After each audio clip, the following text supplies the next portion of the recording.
ఖమ్మం జిల్లా సత్తుపల్లి మండల BRS party ఆధ్వర్యంలో జరిగిన ముఖ్య నాయకుల సమావేశంలో మాజీ ఎమ్మెల్యే సండ్ర వెంకటవీరయ్య పాల్గొన్నారు. ఈ సందర్భంగా సండ్ర మాట్లాడుతూ ఎన్నికలు ఖాయమని, కొంత సమయం పట్టవచ్చునేమో గానీ తప్పకుండా జరుగుతాయని చెప్పారు. ఎస్సీ ఎస్టీ రిజర్వేషన్లు మారబోవని స్పష్టం చేశారు. అధికారంలో లేకపోయినా ప్రభుత్వ అసమర్థతను ఉపయోగించుకొని విజయం సాధించవచ్చని పేర్కొన్నారు. రైతులు యూరియా కొరతతో ఇబ్బందులు పడుతున్నారని, 100 పడకల ఆసుపత్రి ప్రారంభం చేయకుండా పాత భవనంలోనే వైద్య సేవలు అందిస్తున్నారని విమర్శించారు. పల్లె ప్రకృతి వనాలు లేకపోవడం, పారిశుద్ధ్యం బలహీనపడడం, విషజ్వరాలు వ్యాప్తి చెందడం వంటి సమస్యలను ప్రస్తావించారు. పెన్షన్లు పెంచకపోవడం, ఇందిరమ్మ ఇల్లు అధికార పార్టీ అనుచరులకే ఇవ్వడం, ఇసుక అక్రమ రవాణా నియంత్రణ లేకపోవడం వంటి అంశాలను ఎత్తిచూపారు. కాంగ్రెస్ గ్యారంటీ కార్డులతో ప్రజలను మభ్యపెట్టిందని, వరంగల్ కామారెడ్డి డిక్లరేషన్లో చేసిన వాగ్దానాలను ఎండగట్టాలని పిలుపునిచ్చారు. రాబోయే ఎన్నికలను ప్రతిష్టాత్మకంగా తీసుకుని గెలుపు సాధించాలని ఆయన పార్టీ నాయకులను ఆహ్వానించారు. అంటే గతంలో ఎన్నడూ లేని భిన్నమైన ఒక సాంప్రదాయాన్ని మన సత్తుపల్లి నియోజకవర్గంలో ఆల్రెడీ స్టార్ట్ చేశారు. వాటన్నింటినీ కూడా ఇక్కడ ప్రజలు సున్నితమైన మనస్తత్వం కలిగిన వారు. ఇలా కళ్యాణలక్ష్మి పథకం మనం ఉన్నప్పుడు రెగ్యులర్గా కళ్యాణలక్ష్మి ఇచ్చి మనం చీరకుడు ఇచ్చి వాళ్ళని సత్కరించి గౌరవించినాం. మీరు పురం బంగారం అన్నారు, ఆ బంగారం సంగతి దేవుడు. ఈ కళ్యాణలక్ష్మి చెక్కులు సక్రంగా రాత్రే మనం 100 పడకల హాస్పిటల్ కట్టి 2 సంవత్సరాలు దాటి దాన్ని ఓపెనింగ్ చేసే పరిస్థితి వరకు లేదు. 100 పడకల హాస్పిటల్ కేసీఆర్ గారి సహకారంతో, హరీష్ రావు గారి సహకారంతో మనం నిర్మాణం పూర్తి చేయించి ప్రారంభానికి సిద్ధంగా ఉంది. వాస్తవం మనమే ప్రారంభించాలి. ఇంకా హాస్పిటల్ నిర్మాణం చేస్తే ఇంకా శిథిలావస్థలో ఉన్న హాస్పిటల్లోనే రోగులకు సేవలు అందిస్తున్నారు. మరి దాన్ని కూడా మనం దృష్టిలో పెట్టుకోవాలి. దసరా వచ్చిందంటే బతుకమ్మ చీరలు ఇచ్చేవాళ్ళం, రంజాన్ వచ్చిందంటే బట్టలు ఇచ్చి సత్కరించేవాళ్ళం, క్రిస్మస్ వచ్చిందంటే బట్టలు ఇచ్చి క్రిస్మస్ విందు ఇచ్చేవాళ్ళం.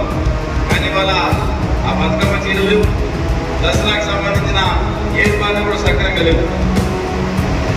ఇది ఒకటే కాదు, చాలా అంశాల్లో ఇలా గ్రామ పంచాయతీ వ్యవస్థ మూలపడిపోయింది. మన గంగారం పల్లె ప్రకృతి వనాన్ని అసెంబ్లీలో చూపించింది. మనం గ్రామ పంచాయతీని ప్రోత్సహించి ఏ రకంగా గ్రామ పంచాయతీ వ్యవస్థ 20 ఉత్తమ గ్రామ పంచాయతీ దేశంలో ఎన్నికైతే 17 తెలంగాణ నుంచి ఆ రోజు ఎన్నికై.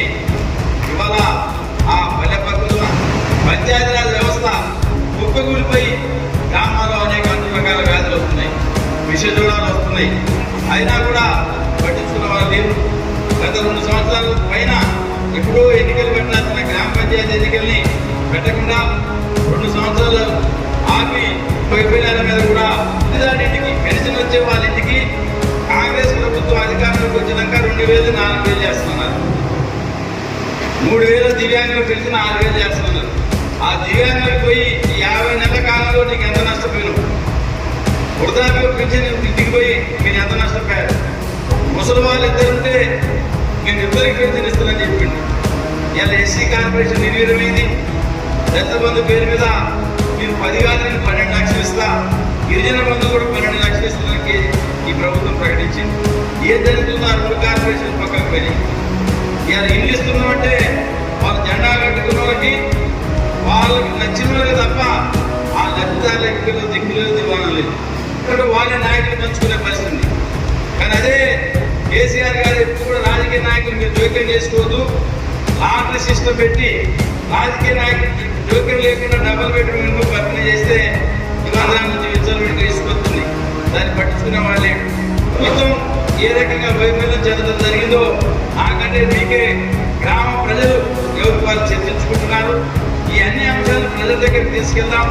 డబ్బు ఒకటే చాలా విజ్ఞతలు ఉన్నాడు. ఆ విజ్ఞతను ప్రదర్శించే విధంగా వాళ్ళ చైతన్యవంతం చేసి రేపు జరగబోతున్న ఎంపీటీసీ, జడ్పీ ఎన్నికల సంఘం ఇచ్చిన రిజర్వేషన్ ప్రకారం అభ్యర్థులను ఎంపిక చేసుకొని మనందరం కూడా మరి ముందుకెళ్తామని చెప్పి ఈ సందర్భంగా విజ్ఞప్తి చేస్తూ